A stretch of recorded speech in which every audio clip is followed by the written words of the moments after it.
Good afternoon, everyone. I'd like to welcome everyone in the room, as well as those watching online, to the launch of the 2023 edition of the Asia-Pacific Regional Security Assessment. My name is Lynn Kwok, and I'm Shangri-La Dialogue Senior Fellow for Asia-Pacific Security. I'm also co-editor of the dossier. I'll be your chair for this session. It's a special occasion of sorts.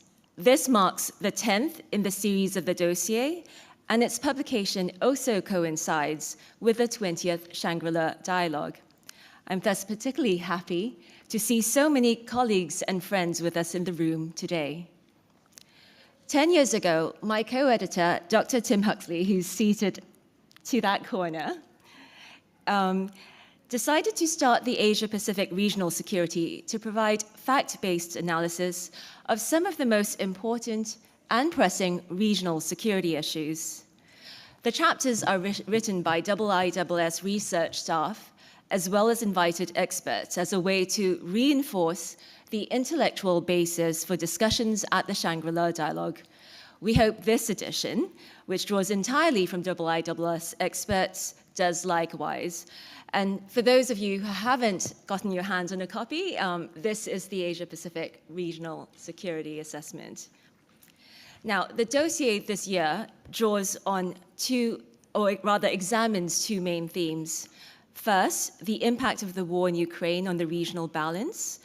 And second, the challenges posed by various dimensions of China's growing power and increasingly active posture in the Asia-Pacific. Before I turn to introduce the authors, there are some housekeeping matters. If you haven't done so already, please insert your card, your name cards, into the slot in front of you with the chip facing down. This will allow your name to be displayed. If you'd like to ask a question, and we will come to the Q&A portion of the discussion later, please hit speak on your microphone. This will illuminate the light and it'll turn green. It doesn't mean your microphone is on yet. It just means that you're in the queue. So I'll have you in front of me here on my monitor. If you're called upon, your light will then turn to green, to red, which means you are live, and anything you say then will be heard. So then you might then proceed to ask your question. Let me now turn to the introductions. I'm delighted to be joined today by several of the authors of the Asia-Pacific Regional Security Assessment this year. The first author I'd like to introduce to you is seated on my far right, Dr. Ewan Graham. He's Shangri-La Dialogue Senior Fellow for Indo-Pacific Defense and Strategy. Right next to me is Nick Charles, Senior Fellow for Naval Forces and Maritime Security. We were meant today to have the author of the chapter on the Belt and Road, Maya Nowens. She's Senior Fellow for Chinese Security and Defense Policy. We were meant to have her here today. Unfortunately, she will only be here later this evening. Fortunately, however, we do have her twin sister, Vela Nowens, who recently joined the IISS Asia office as Shangri-La Dialogue Senior Fellow for Indo-Pacific Defense and Strategy to speak in her place.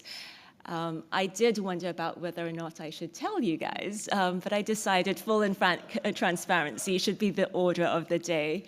So this is Vela.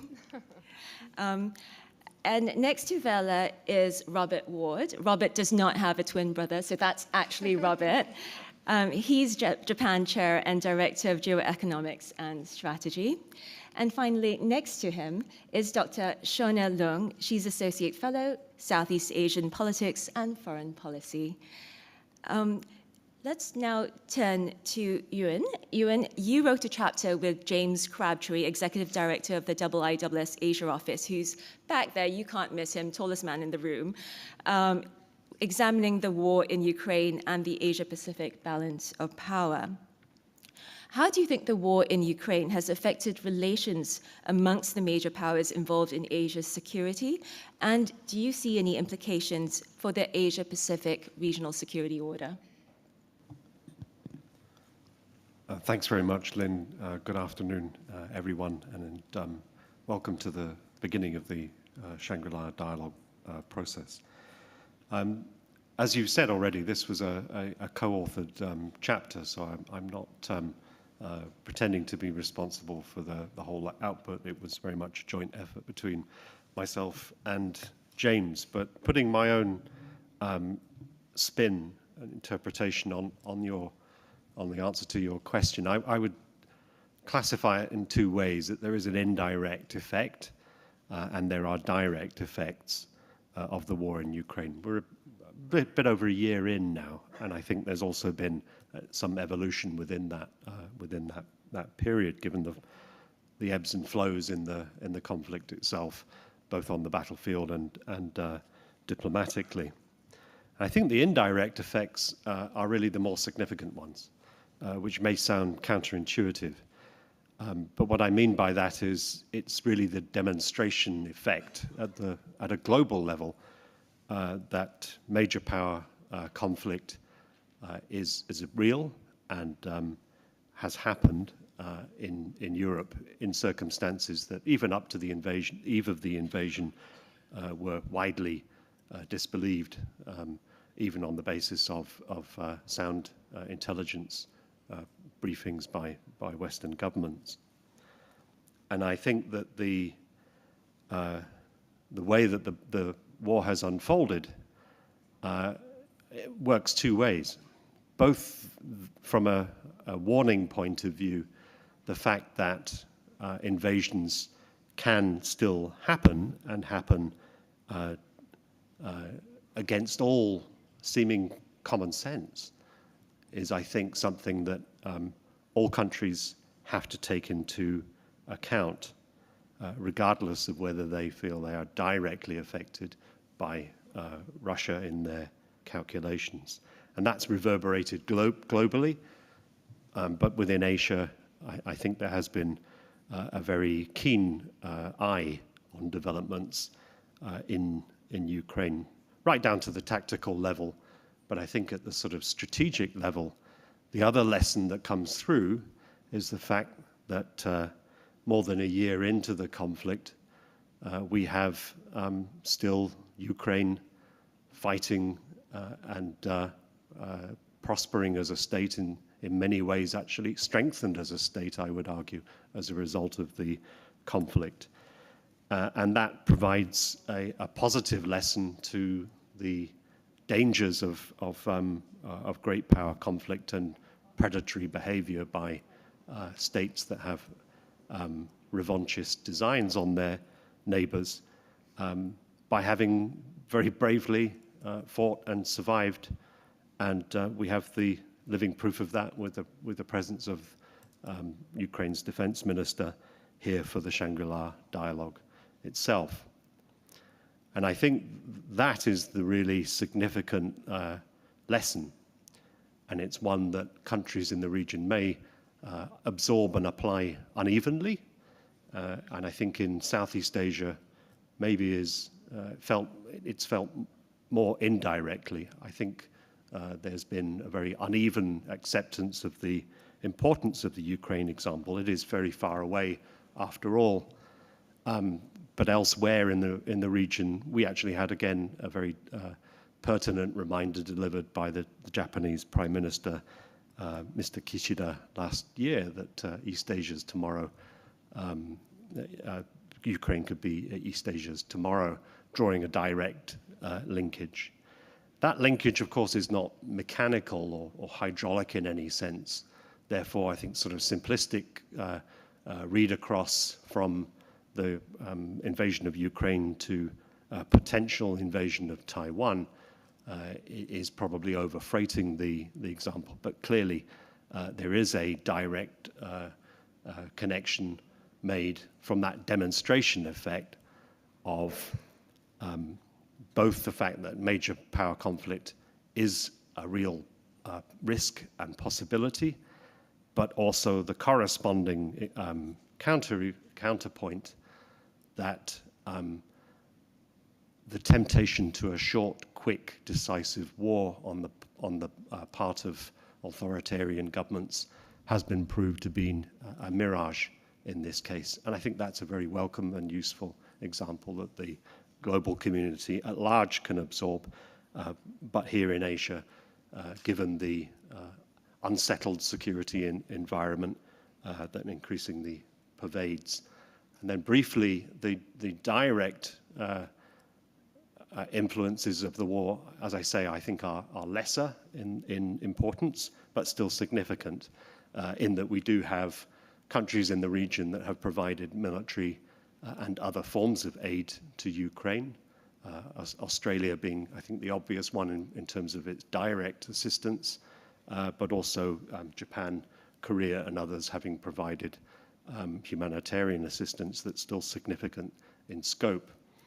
And the biggest question, I think, that overhangs this is what are the implications for the region of a closer strategic relationship between China and Russia? And in that sense, the war, I think, has acted as a geopolitical accelerant and one that I think portends a rather concerning outlook if the trajectory is maintained. And I say that mindful of the fact that China is not in lockstep with Russia and over Ukraine. We have seen differences clearly emerge, but over time, I think the relationship has been shown to be stronger, and the clear evidence, I think, was delivered after President Xi's visit to Moscow earlier this year. Thank you, Ewan. You mentioned China and Russia, and also the fact that they're not in, China might not be in lockstep with Russia. Do you think China's position has been strengthened or weakened as a result of the war? Because notwithstanding the fact that China and Russia might not be one, they are perceived by one. And will that perception alone turn at least the Western world more and more against China, therefore putting it in a weaker position? I think it certainly poses a dilemma to the Chinese leadership in that they clearly do not want a chaotic situation to unfold in Russia, in which President Putin is removed from power and Russia is a nuclear-powered state. Of course, all countries would be, I think, mindful of the risks in that scenario. But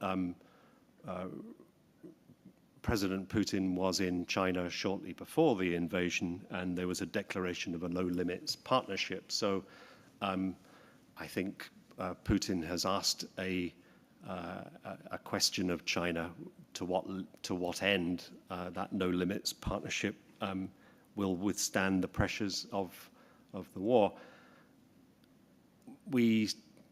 I think there's a lot that China can do still to support Russia, short of supplying it on the battlefield, and we don't see evidence of that coming to pass. I think that's significant that threshold has not been crossed, although there have been warnings about increased levels of supply. But we see, I think, in other senses, the great irony from Russia's point of view, if this was a war that was fought really about the reassertion of its great power status and imperial designs, the outcome in terms of the Russia-China relationship is that in economic terms, certainly, Russia has been very much exposed as the weaker partner and one that is increasingly reliant on China across the board for its economic support. That, you could say, is a gain from Beijing's point of view in absolute terms. But clearly there's a great deal of rather unsavory reputational baggage that attaches to a war that is being fought as mercilessly with the targeting of civilian populations as is the case. And also the fact that there has been no clear, quick victory as was expected. I think if Putin had achieved that within 3 weeks or 4 weeks or even a little bit longer, China might have held its nose but been quite prepared to live with the outcome. The outcome now looks distinctly negative for Russia. Even if there is eventually some compromise that is found, this is clearly not the course of action that either Beijing or Moscow would have wanted. And if I understood you correctly, you mentioned earlier that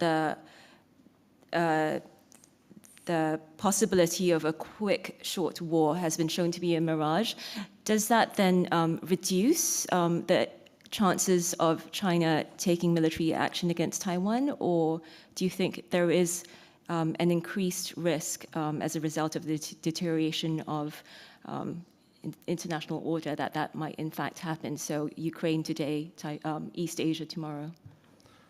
Well, as I said, there is no hydraulic linkage between the two scenarios. The geography is also very different.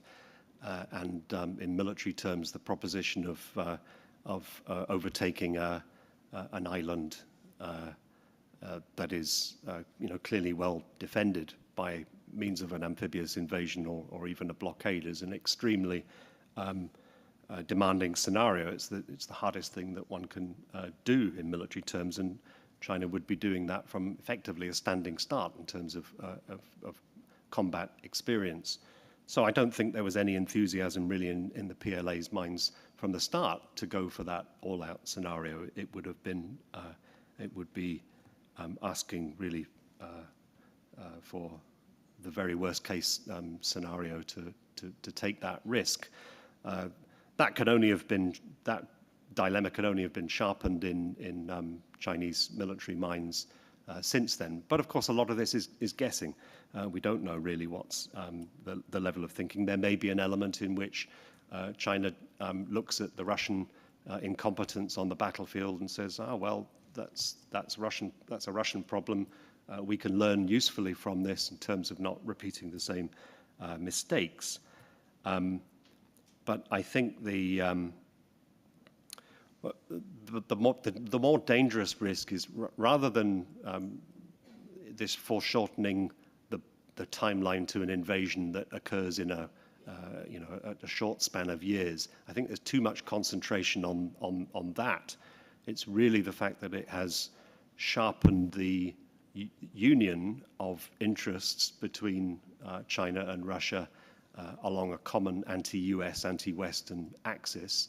And that, again, I think was borne out in Xi Jinping's rhetoric in Moscow, where there clearly was a conscious appeal to the commonality of what Russia and China are trying to do. And of course, China faces a whole raft of unfinished business, if you can put it that way, in terms of territorial disputes and, above all, the claim over Taiwan, which is a very different scenario to that even faced by Russia. So I think the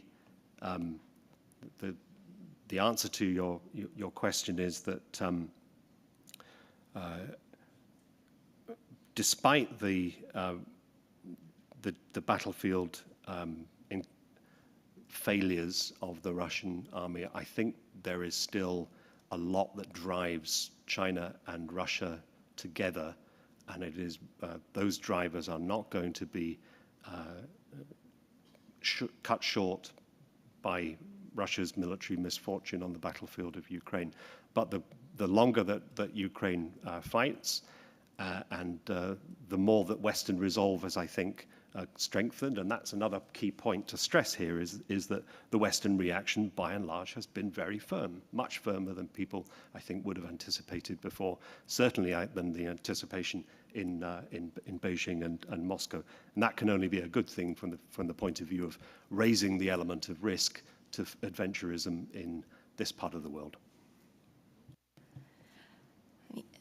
Speaking about adventurism in this part of the world, I think your view about there not being a hydraulic linkage between what's happening in Europe to a possibility of Chinese invasion, I think that was also enunciated by another author who couldn't be here today, unfortunately, Nigel Inkster. But I would like to highlight some of the key findings on his chapter, because I think that's sometimes missed in some of the discussion around China and Taiwan.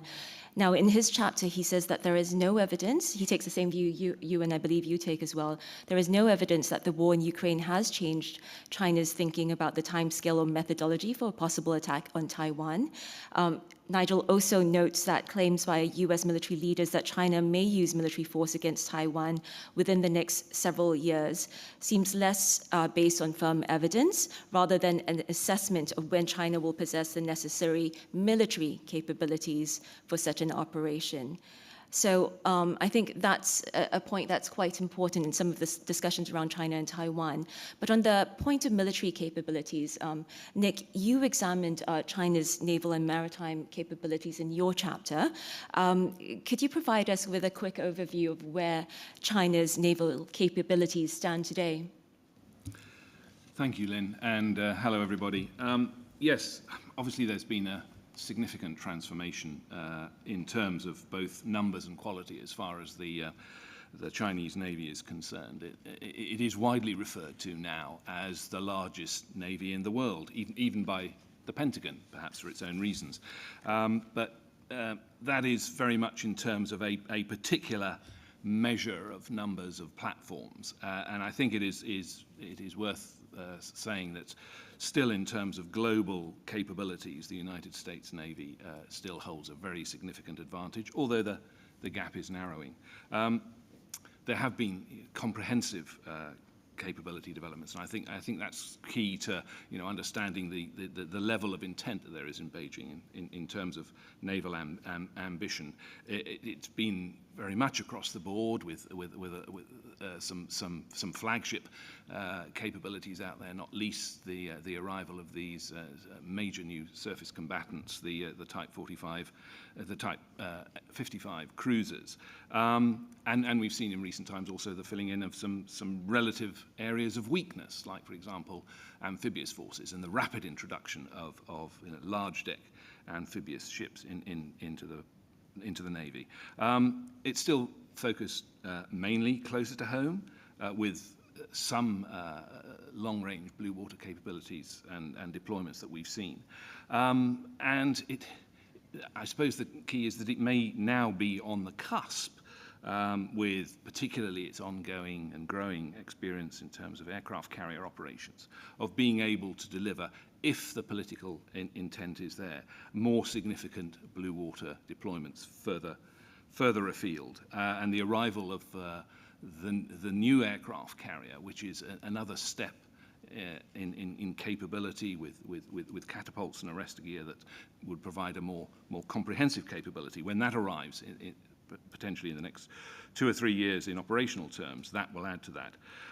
But it's also the case, I think, and I make this point, that we are generally entering a new phase in terms of the naval and maritime balance and the trajectory of naval capability. Since the beginning of the century, we had I suppose an initial phase when we saw a significant uplift and perhaps a shift in the center of gravity of naval investment to the Asian region, particularly driven by China.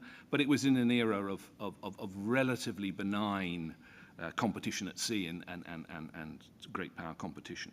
We then, in the middle of the last decade, really saw a change and a shift with the onset of a renewed era of great power competition, changing the character of that maritime domain, and the increased Chinese assertiveness in the South China Sea, I think, was a key driver of that, and the beginnings of responses from the United States and its allies and partners. But I would argue that we're now moving into another new phase in which absolutely Chinese naval developments are ongoing, but we're seeing a step change, really, I think, in terms of US responses. They're still grappling with the challenges as far as the US Navy is concerned, but in terms of deployment, the injection of some capabilities, a change in responses. But perhaps even more key than that is the step change we're seeing as far as allies and partners are concerned, and the coming together in a more integrated way of those developments, which I think is perhaps potentially at least slowing the shift of the pendulum, and maybe even moving the pendulum slightly back in terms of the naval balance in the region. Thanks so much, Nick. I think in your chapter you mentioned the US and its allies and partners clawing back some significant advantages. So I think that was a nice summary of what you just mentioned. Of course, China's strategic challenge doesn't only come from its military capabilities, but particularly in this region, the challenge also comes from China's economic prowess and how that in itself translates into influence. There are polls done in the region. So the Institute for Southeast Asian Studies, for instance, they've done a poll this year of Southeast Asian elites. And that indicates that while there has been a drop in the figure in the past year, or rather in this year from last year, China continues to be seen by some 60% of respondents as the most influential economic power. In comparison, only 11% view the United States as the most influential power. And I think this is an increase from last year, which was about 7%, but still it's relatively low, all things considered. I mentioned earlier that the dossier is celebrating its 10th birthday. The other thing that's celebrating its 10th birthday is China's Belt and Road Initiative, which was launched in 2013. I think it's worth looking at where it stands today. For me, it's quite clear which I think is the more important, the Asia-Pacific Regional Security Assessment or China's Belt and Road Initiative, but still nonetheless worth examining developments there. And I think Vela will be able to tell us where China stands in terms of the Belt and Road Initiative. Has it been as much of a game changer as it was expected to be some 10 years ago? Thank you, Lynn. So, I mean, of course, back in 2017, when the Asian Development Bank stated that the Asia-Pacific region would need roughly 26 trillion US dollars by 2030 in terms of infrastructure investment. This offered a great opportunity for China to position its Belt and Road Initiative, which it had launched in 2013, of course. And since then, we saw, I think, an evolution in the rollout. Of course, one that was regionally focused to one that had become global very quickly. Since then, we've seen China spend between 1 to 2 trillion US dollars, according to various estimates. And it has, of course, according to its own narrative, positioned itself very well to meet those needs in the region. Particularly in hard infrastructure, but also in other ways. And that evolution is one that we have seen right up until today, where we've seen one major change, which is the hard infrastructure is now being morphed into digital infrastructure and, of course, health infrastructure through the Health Silk Road and the Digital Silk Road over the last few years, and particularly, of course, most recently with COVID. We've also seen a geographical shift in project allocation, with a particular focus returning back to China's most immediate regions, South and Southeast Asia. These, of course, for China itself are key strategic and also economic priorities, and so it makes sense for them to kind of revert back to that. Has it achieved its goals? I think it's the assessment, if you read it, is patchy, depending on what subregion you look at. There's no even kind of application or result of their investments. They have certainly specific countries where investments have done particularly well, where also these have leveraged, Chinese investments have been leveraged for greater trade entry points, and certainly in terms of Chinese technology as well, that has been positive in various countries. But Again, that's not to say that it is an entirely obvious, holistic, kind of comprehensive picture of success for China.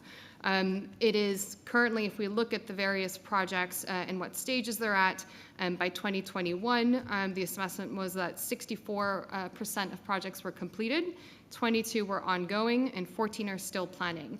And that Chinese investment, certainly in hard infrastructure, really peaked in 2018. But we can ask what questions, we can ask why really that was the case, and I think there's various reasons for this. As borne through the research. The first is, of course, domestically in these countries themselves. We've seen, connectivity towards Europe, for example, encounter some political difficulty, but also other Belt and Road countries that have signed up to this initiative have insecure political, ethnic, and security environments for which China itself still faces challenges as well. And of course, we've all seen the news, for example, in Pakistan, where Chinese nationals have been targeted. But I think we forget also that when it comes to the Chinese economy, we tend to think of Belt and Road, or it is I guess, spoken about as a debt trap in quite a lot of media analysis. But that really also goes both ways. So first, I think various research studies have questioned that assessment. And second of all, if we look at Chinese investments, currently 60% of Chinese overseas loans are held in countries considered to be in financial distress. And that is when compared to about 5% in 2010. Ukraine, COVID, those have exacerbated China's own economic situation, but also, of course, the economic stability of these countries themselves, leading to, an inability for these countries to really financially afford and continue to repay these investments. And we've seen also, I think, another area, particularly for China, I think that was a lesson learned, was the uncoordinated aspect of outward investment at the start of the Belt and Road. The question is, I guess, what next? Certainly a consolidation, as I said, of those projects that are still ongoing and those that are in planning phases. But I think also understanding now how these new initiatives that China is pushing forward, the Global Security Initiative, the Global Data Security Initiative, and also, of course, the Global Development Initiative, which are heavily targeted and aimed towards the Global South as another form of partnership, which China can then leverage to really build on the Belt and Road and the Digital Silk Road investments. How that will really evolve over time, I think, is the next stage to look at. The other question to look at, of course, is where the alternatives to China's Belt and Road initiative stand. So the US, Japan, the EU, these actors have all launched their own infrastructure initiatives aimed particularly at the Asia and Indo-Pacific. Do they stand a chance of competing against Chinese investment, given that some of the sums involved there are relatively smaller to China's offerings? So I think there have been a few kind of teething problems with some of these initiatives. There was clearly an understanding that once countries became more concerned around the Belt and Road Initiative and the potential influence that these might have, or discussions around dual-use facilities, for example, that alternatives needed to be provided. And we've seen a whole host of them, and you've mentioned a few, Lynn. Blue Dot Network, the Build Act as well, Global Gateway of the EU, and then most recently the G7 Partnership for Global Infrastructure Investment. And over time, I think we've seen different levels of, growing levels of awareness of some of the challenges that some of the initial initiatives had faced. Things around awareness. Do countries really understand what these initiatives are trying to do, how they access them, how much money is really behind them? And that has, of course, also been an issue in terms of how much funding these projects were really offering, how to leverage public-private partnership. That has also been, I think, a very strong message in a lot of these initiatives, but hasn't necessarily borne much fruit, certainly not in the initial stages. And then also, starting off with concrete pilot projects to get the ball rolling and to show countries what these initiatives can do and what they're aiming to do. In total, in terms of the actual amount of funding, of course, this doesn't, like for like, match Chinese funding, but I think it is an opportunity at the moment, quite fortunately for these initiatives, that there is an opportunity to leverage, one, the slowdown in Chinese investment, outward investment through its own initiative, and then also, of course, to maybe work with these countries who are in financial distress to either help renegotiate some of these loans with China or to offer some alternatives. But again, how these countries and how these initiatives select projects, how they approach countries as well about these potential opportunities, those still, I think, need to be worked out. So if we listen to Nick, China has progressed a lot in the maritime domain, but the US and its allies may be gaining some advantage, given that they're focusing their attention on it and working together. We listened to Verla, who tells us about how the Belt and Road, has mixed success, and some of the U.S. allies and partners are perhaps, they might have a window of opportunity for at least supplementing, if not providing a viable alternative to China's Belt and Road Initiative. So, not all's rosy on the strategic front for China. Nonetheless, I think the strategic challenge that China poses remains palpable. We see that in the US national security strategy, for instance, calling China the pacing challenge. We also see that, of course, in Japan's recent national security strategy. I believe this was launched or published in December 2022. And so, Robert, in your chapter with Yuka Koshino, also in this room over there, she's research fellow for security and technology policy. The both of you discussed Japan's updated national security strategy. So what are Japan's main concerns in the strategic environment? So first, happy 10th, Lynn, for the APR essay. Thank you. A great set of essays. Japan, to talk about Japan, I think I've got 5 minutes. Given how much is going on in Japan at the moment, I don't think 5 minutes will do it justice, unfortunately. The title of Yuka's and my essay was Japan Steps Up, but actually I think a better phrase would be sort of Japan in revolution, almost. I first went to Japan as a sprightly 23-year-old in 1989. So I've been looking at Japan for over 30 years. And in my short little life, I've never seen anything as change as rapid as we're seeing now in Japan. This doesn't come out of nowhere.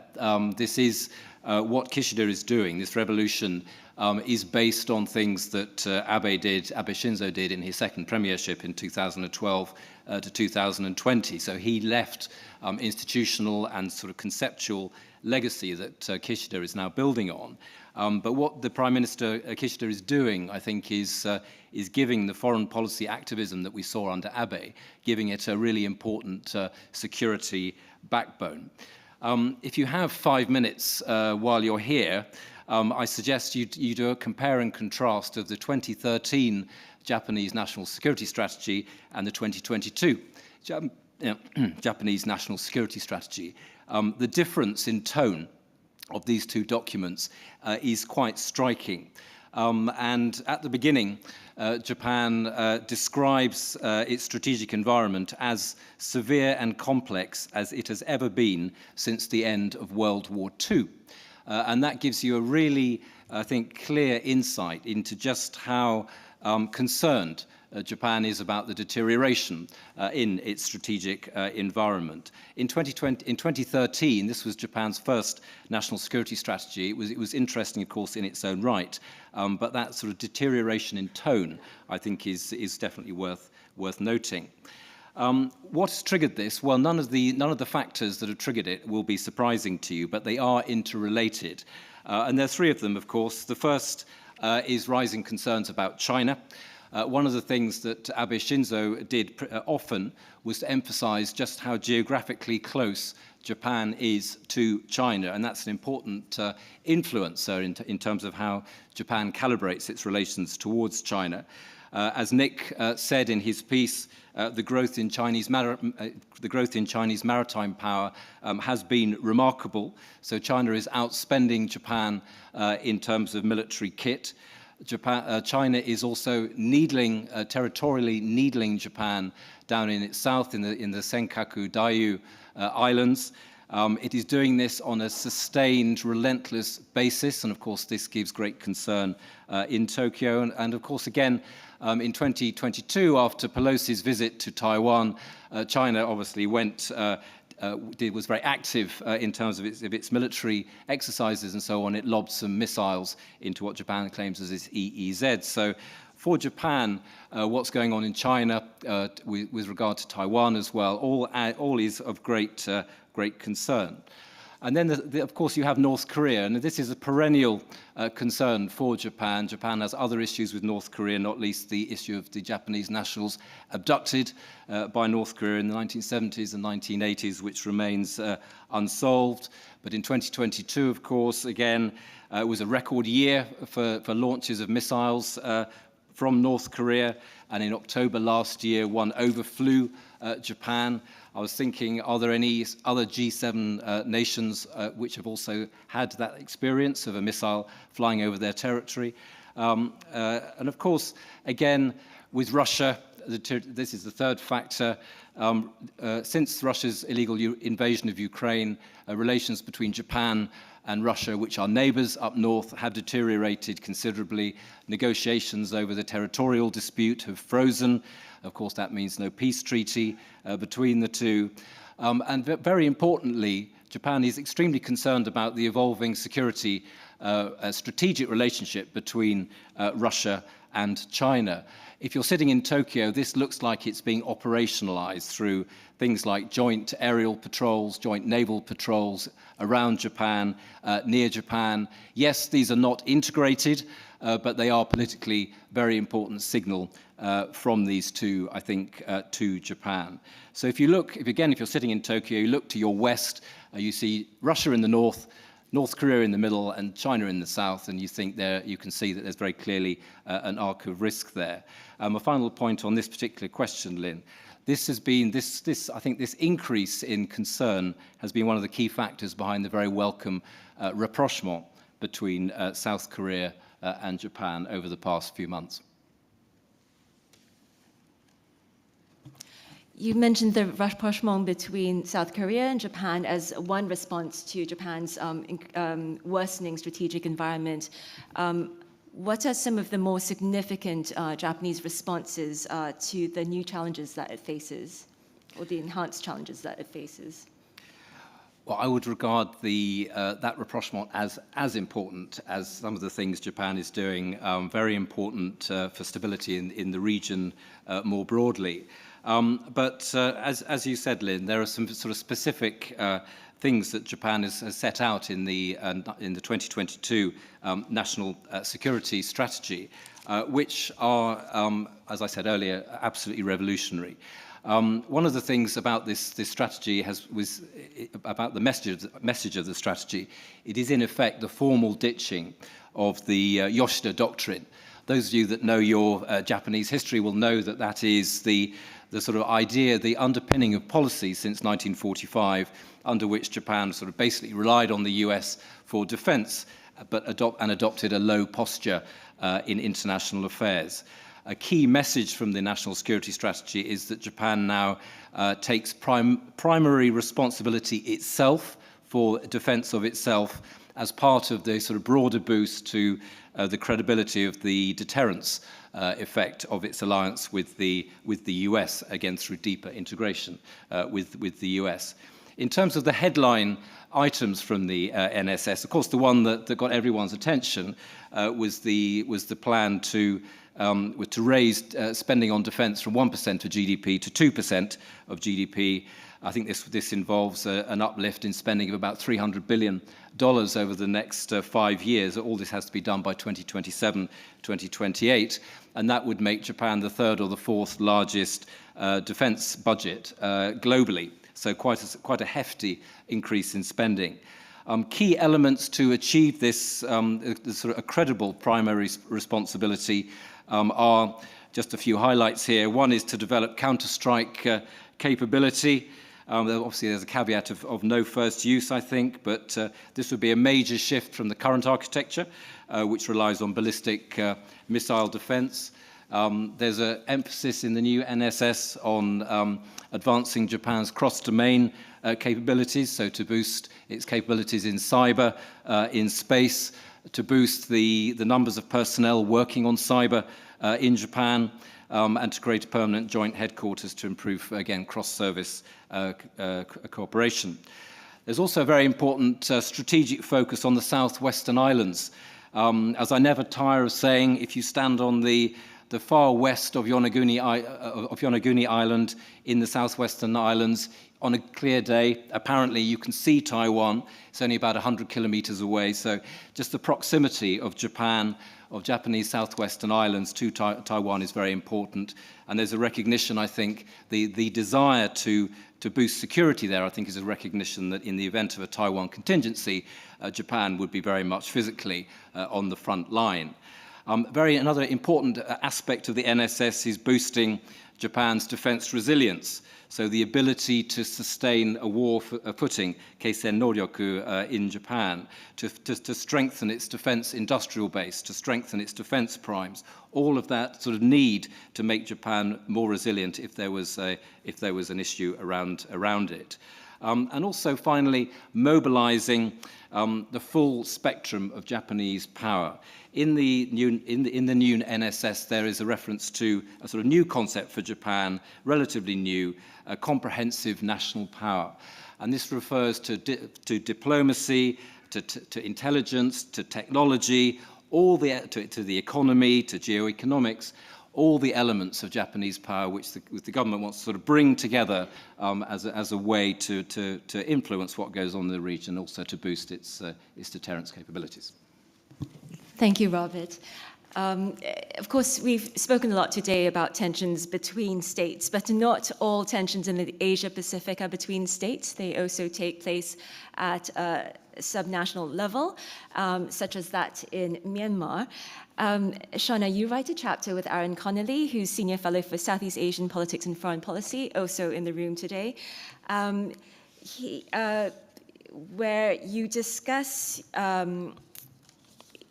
the conflict in Myanmar and the evolution of the conflict in Myanmar. I think what's been much talked about has been how protracted the conflict has been, but also there has been a sort of a holy grail of national elections on the horizon. How likely do you think it will be that national elections take place this year, and will elections actually help to usher in greater stability for a country that's greatly in need of greater stability? Thank you, Lynn, and thank you, Tim, for this opportunity. 6 months after the Myanmar Armed Forces took power in February 2021, it declared that elections would be held in August this year. However, prospects for Myanmar going to the polls look increasingly dim.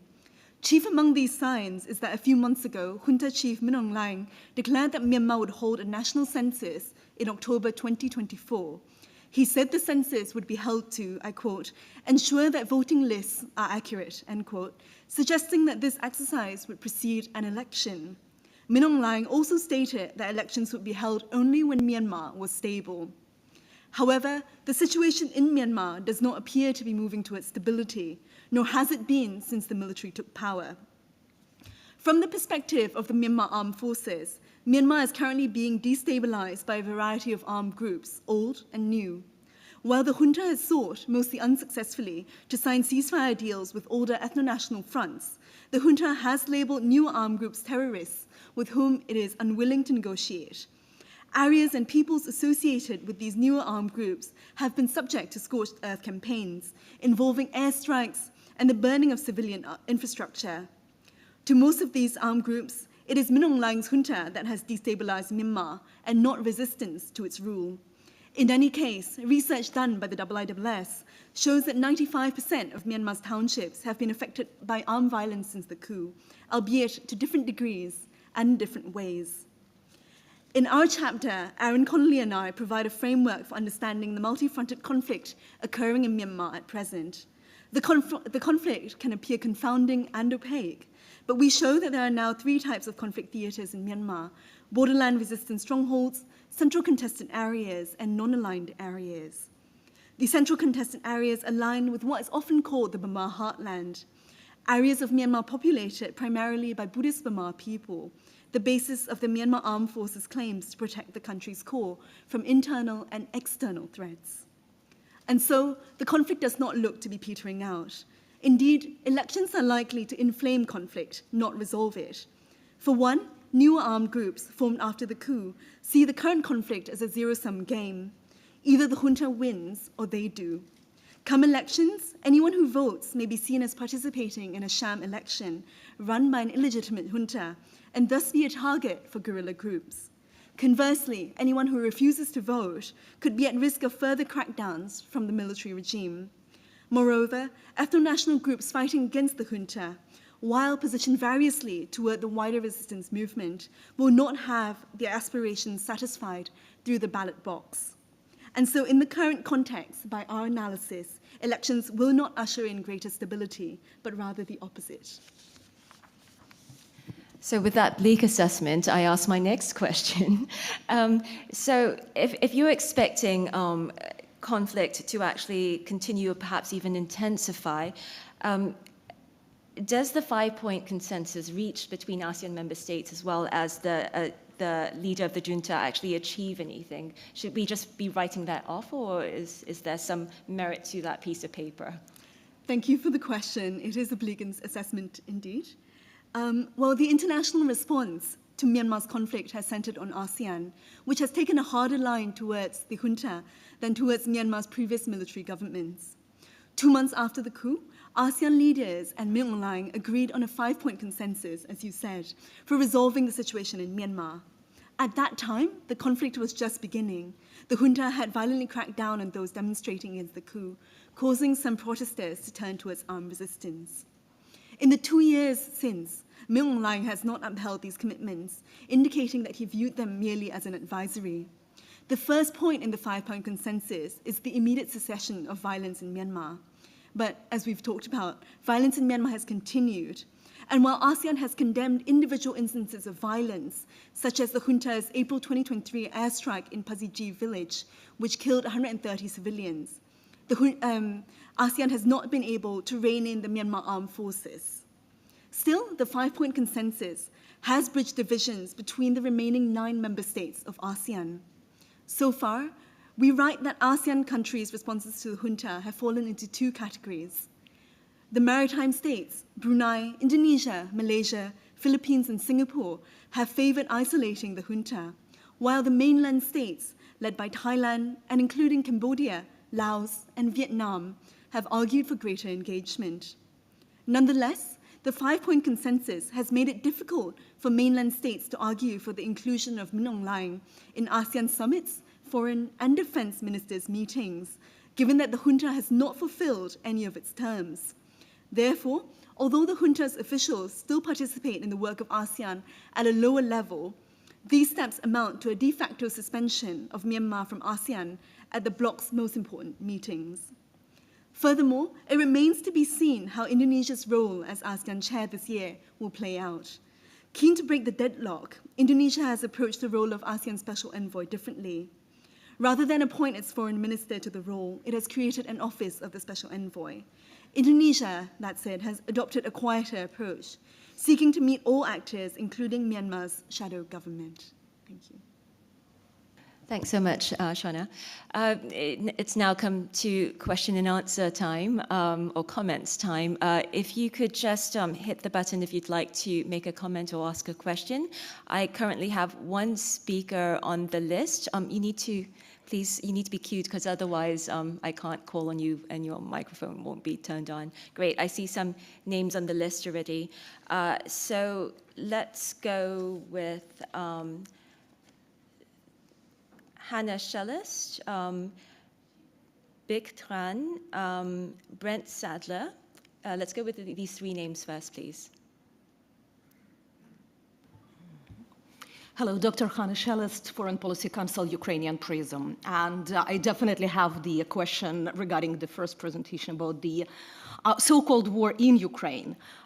Don't you think that if you would formulate it differently as what it is, the Russian aggression, the consequences and the lessons for the Asia-Pacific will be not the so-called great power or mega power conflict, but the very direct implications, such as problems for the safety of navigation, the problems with the nuclear security, that we can speak about the change of the Japan security doctrine de facto because of what is happening, the change of the neutrality concept for so many countries around the world that will be more and more actual for the Asian region as well.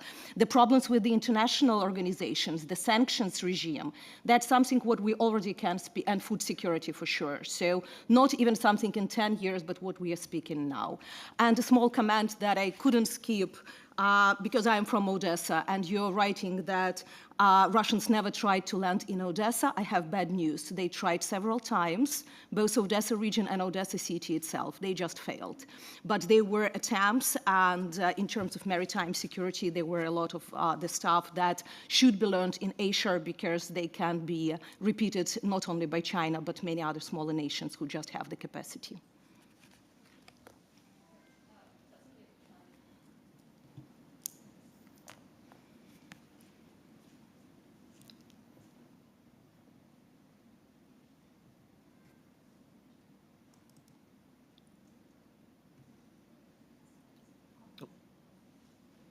Lynn, I think you've got me. Oh, okay. Thank you. Yes. So my name is Vic, one of the Southeast Asian young leaders, delegates here today. So my question is for Yuan and Nick. So I wonder, the SS and AUKUS submarines will not be delivered to the Australian Navy until the 2040s. So until by then, I think that the quantum sensing technologies will allow coastal states to detect submarines much more effectively. So I wonder, and this will be, in turn, it will undermine the submarine operations. So I wonder whether the three countries of AUKUS, how will they deal with this issue? Thank you. Thank you, and congratulations, Lynn, on your 10-year anniversary on the book, or the assessment. So really two-part question. The first one really is, having flipped through the book, this year's assessment, it seems to be in the last few years that there's a marked increase in Chinese military activity in East and Southeast Asia. And I'm kind of curious if that can be condensed down to something tangible. Either is it a military confidence or is it something else that might be driving this increased military activity from your assessment? And then I guess really for you, Lynn, specifically looking to 2024, this year has been very interesting with a lot of activities in the South and Central Pacific in this great power competition between the United States and China. What do you see as the potentials for looking at dynamics changing in that region in the coming years?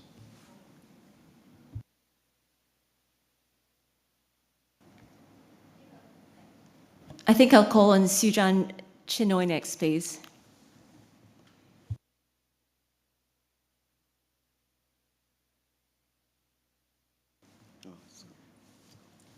Thank you.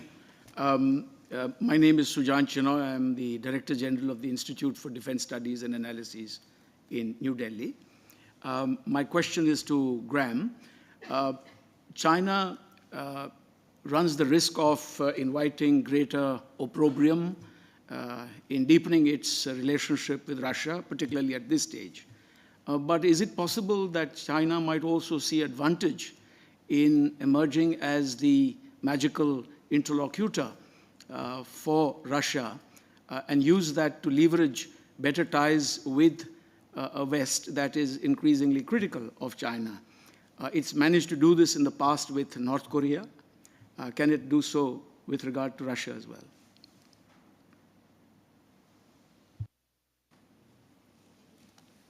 Dimitri Sevastopoulos. Sorry for butchering your name.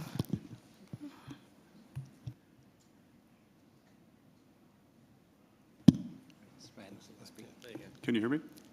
Thank you.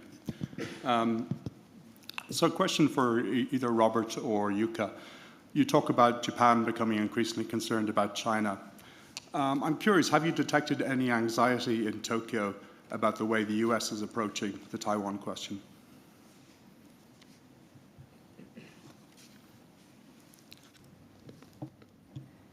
Richard McGregor. Thank you, Richard McGregor, Lowy Institute. Sorry, I've just got a lolly in my mouth. Question for Dr. Nowens.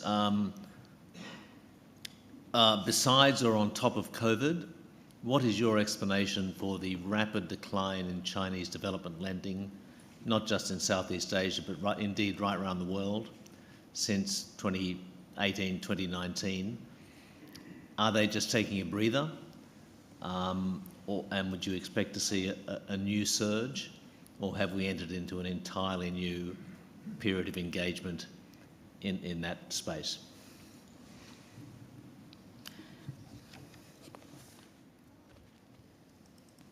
I think I'll take one more question from one of our young leaders, Fitriani from Indonesia. Thank you for the opportunity. My name is Fitriani from IISS Indonesia. My question is for Dr. Shunalong.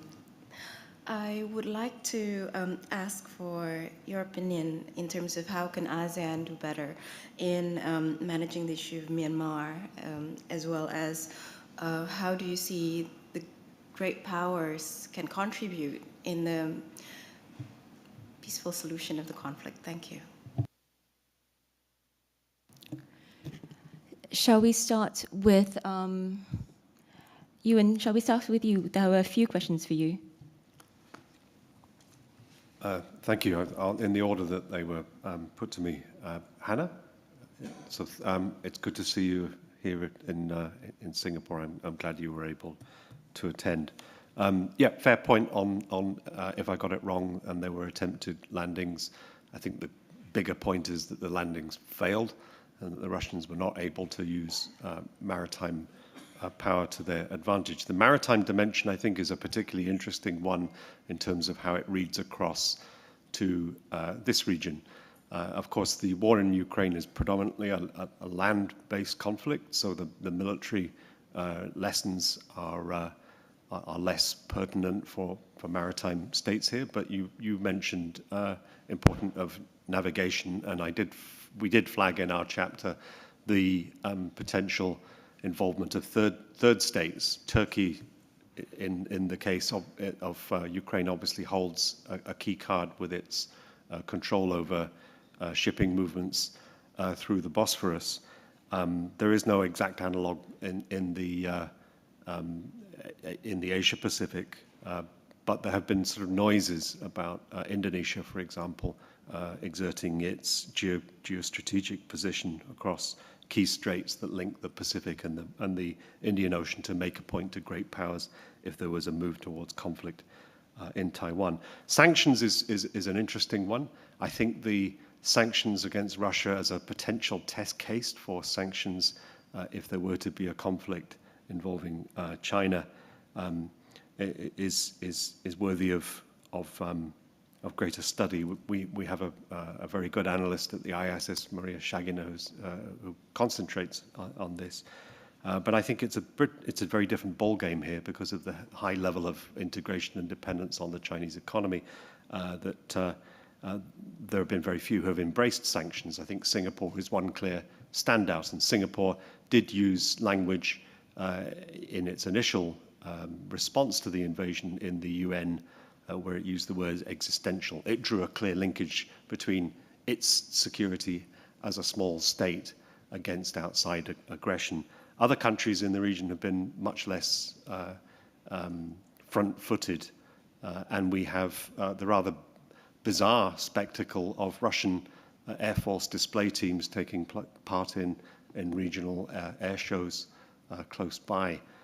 So I think it is a very different political environment, and frankly, a lot of countries in the region do still buy the narrative that NATO is partly to blame for this. That is an unfortunate fact of life. On the second question that was put to me on, will China be able to leverage its attempt to be a magical interlocutor, was the phrase you used. I don't see that as a risk until China is taken more seriously as a neutral party. And I think the cautious approach of the Ukrainian government towards the Chinese offer shows the fact that there wasn't much faith, I think, in Kyiv put towards Russia's good offices. And it's obviously exposed by the diplomatic support that has grown stronger over the course of the war from Beijing for Moscow. So I think the idea of freezing a ceasefire in place is a no-go as long as the two sets of conditions are so far apart, and they have grown further apart over the course of the war. So I think it's going to be very hard for China to straddle that. And on the North Korean example, well, the lesson was that the road to denuclearization of Pyongyang did not run through Beijing. That experiment was run with the six-party talks, and it didn't get very far. So I don't think people will be buying that same horse twice. Nick? Thanks. I'll respond, I think, specifically to the SSN or the AUKUS question, but I'd just like to reinforce, if I may, on the point that was raised about the ripple effects from the Ukraine war, particularly in the maritime space. And again, that's very much something that I reference in my chapter as well, that for all the perspectives that one normally sees on Ukraine, absolutely the maritime space and how it's unfolded has very significant ripple effects globally, but into the region in terms of the reinforcement of some of the interconnectedness that we've talked about, the significance of sea lines of communication and the potential impact of those globally. It's the reinforcement of certain naval tools like blockade, for example, and potentially how quickly that can affect others beyond those directly targeted, I think also has significance. And some of the technical capabilities that have been displayed at sea by Ukraine in terms of taking on some of the traditional Russian naval capabilities, the proliferation of some of those technologies, I think, have very much pertinence in this region. On AUKUS specifically, you're absolutely right that the culmination of the central plank of AUKUS in terms of delivery of an indigenous Australian nuclear-powered submarine capability will not come to fruition until the very earliest, the late 2030s, probably into the 2040s. But the submarine element of this is a phased approach which will deliver incremental capabilities along the path to the indigenous capability. It will be challenging. It's not a done deal, but it has potentially strategic significance. No doubt about that for all three partners. Underlining a lot of this, though, is that in a sense the subsurface space is going to be one of increasing significance going forward, and that's recognised, I think, in the impetus behind AUKUS. But it's self-changing, and you're right, there has been a significant debate about crewed submarines and large nuclear-powered submarines and whether they will have a role, given the development of other technologies in the undersea environment going forward. Remember that AUKUS is made up of multiple other elements in the second pillar, including the development of further technical capabilities in the subsurface environment. And I think the key is that going forward, this will be a mixture of capabilities that will include crewed submarines as part of a network of other capabilities, and that is, if you like, part of the package, but also part of the requirement. And while there will be change and significant change, the emerging technologies will not completely replace some of the capabilities that things like nuclear-powered submarines provide certain players in terms of their requirements. So it's a mix, and we'll see that, you know, AUKUS is an evolving animal with multiple parts, some of which will come together more and more in the subsurface space.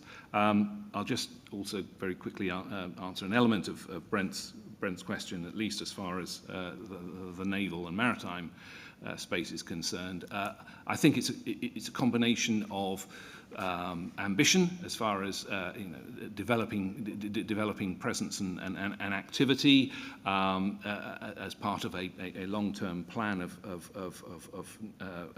Beijing's naval ambition going forward, but it also is significantly, I think, a part of the developing capabilities that are coming to fruition.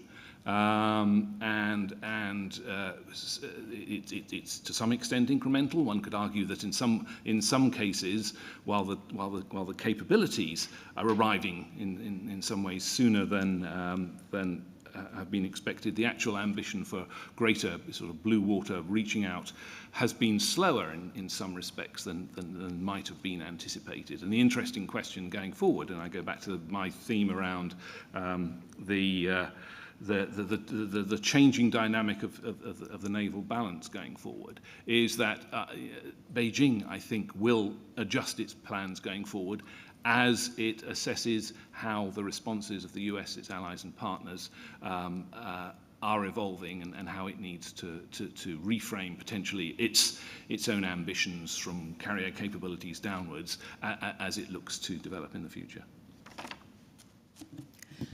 I think I'll turn now to Vale to continue with the question that Brent posed. So the question of the motivations behind the increase in Chinese activities. And I think also there was one directed to you on Chinese development lending as well. So maybe I'll take them in reverse order. Firstly, kind of why did we see a rapid decline 2018, 2019? Again, I think there's a shift there in the type of investments that you saw being made. So, you know, hitting kind of peaks everywhere in that hard infrastructure bracket, be it energy, transport, et cetera. But then also, you know, as I'd mentioned already, this issue of the uncoordinated nature that we'd seen in China of how this outward investment was taking place. And over time also the kind of restrictions and narrowing of focus of outward investment on more specific and strategically important as well as probably financially viable projects. So that, I think, you know, facilitated that slowdown. And to a certain extent, one would imagine also market saturation, right, in the amount that we had seen going out to these countries. In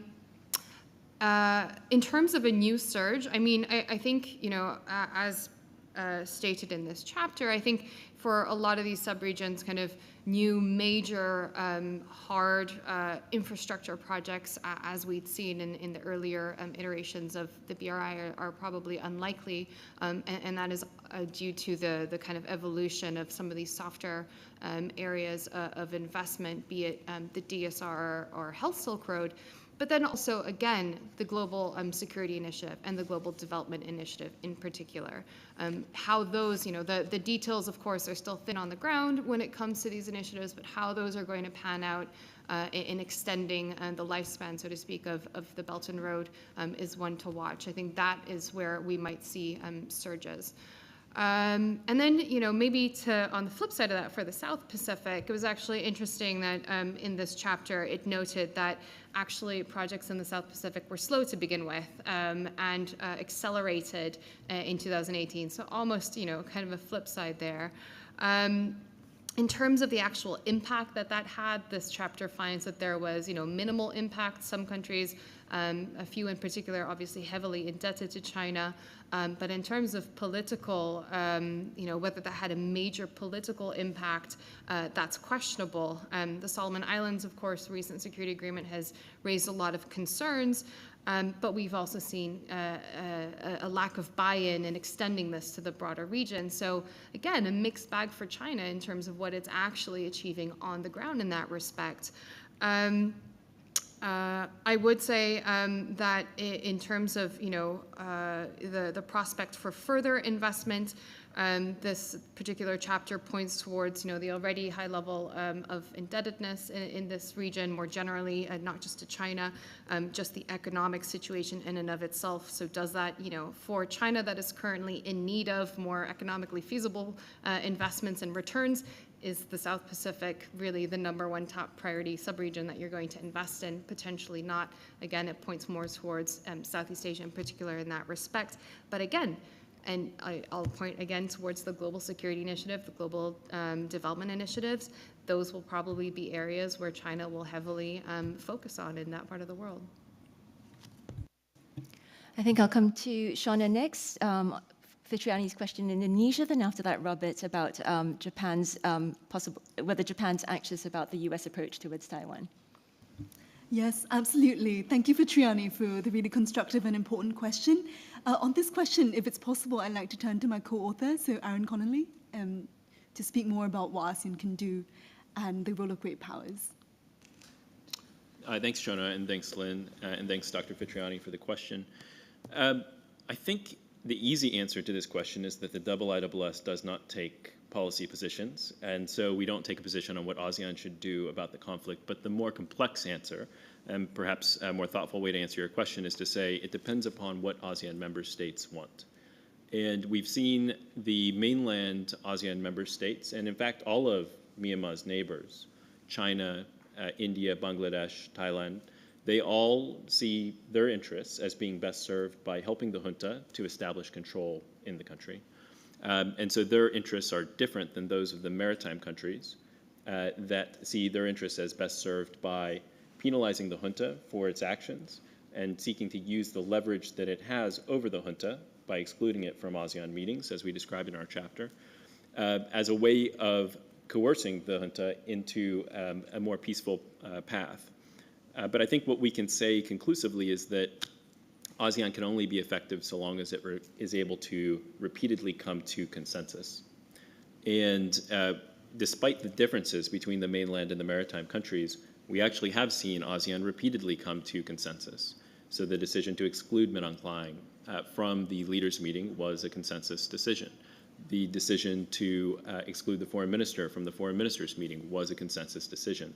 And so despite these differences, and I think this is the test of any multilateral organization, ASEAN has repeatedly come to consensus on Myanmar. Whether it can continue to do that, despite India's very active diplomacy in support of the junta's efforts to hold an election, for instance, and Chinese support of those efforts in cooperation with ethnic armed groups on its border, I think is a real challenge for ASEAN, and I don't know the answer to that question.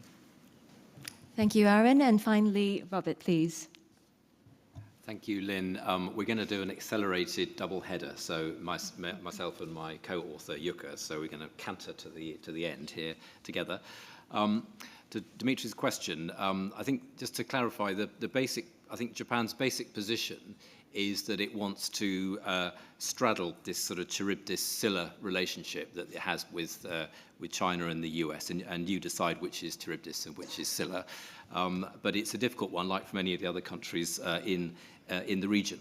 And I think the new free and open Indo-Pacific concept that Kishida announced in India the other day, that was sort of evidence that actually, despite all the strategic changes you're seeing in Japan, actually Japan still wants this constructive, inverted commas, relationship with China. That said, I think with regard to the US's posture, I think Japan is more concerned about that the US might not respond if there was something untoward happening in the region. So Japan would like more US in the region rather than less.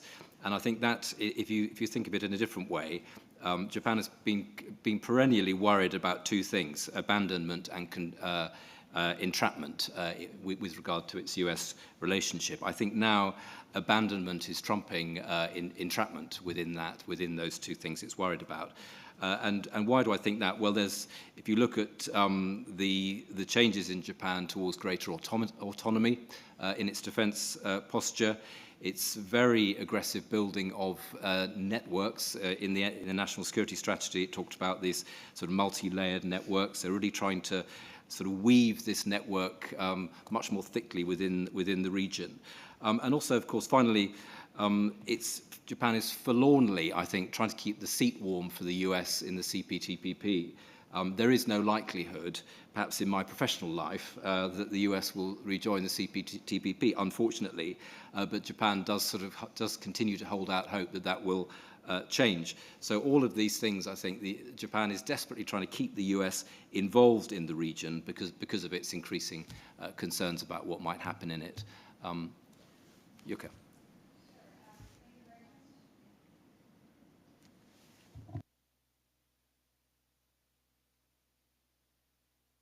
Okay. Oh, yes.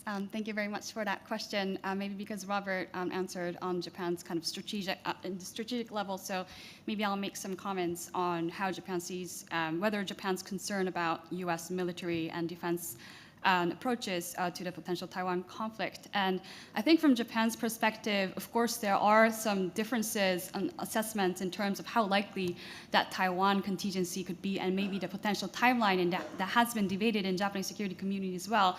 But I think for Japan, U.S. high concern, especially after in March 2021, when Admiral Davidson said that potential invasion could happen in 2027.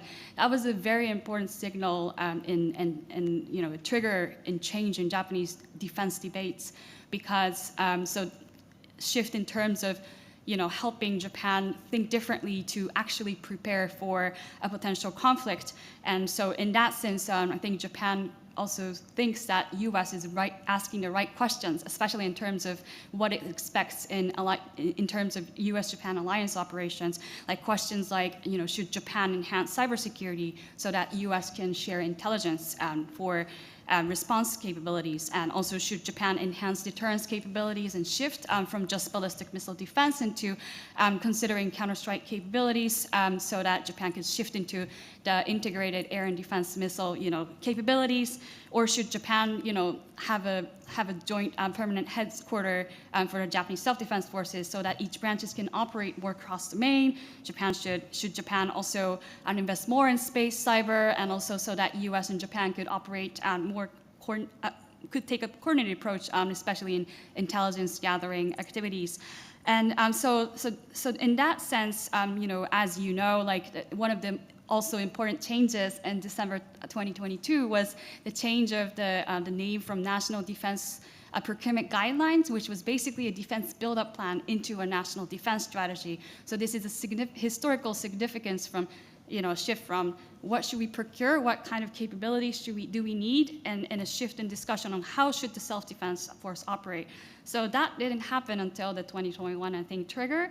And but also, I would also say that Japan, I think U.S.-Japan alliance is in a very it has been strengthened and their confidence, and the relationship has been at the best level.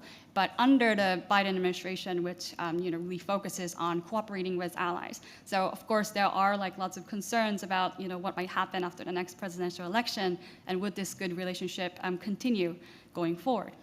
Thank you. Thanks so much, Yuka. I'm afraid we've run out of time, so I apologize to those of you who've indicated that you'd like to ask a question and weren't able to. It only leaves me to now thank the wonderful editorial team that Tim and I work with, London-based Jack May, Nicholas Varga, Kelly Verity, and in Singapore, it's Rana Lawrence. They've worked tremendously hard throughout the past year to deliver this publication as well as the graphics within it. I'd also like to thank all the authors, as well as the speakers in the room today, and of course, everyone in the room, as well as those watching virtually. Thank you so much for your interest and your attention. Please do take a copy of the Asia-Pacific Regional Security Assessment with you if you don't already have one. I hope you have an excellent and productive Shangri-La Dialogue weekend. Thank you.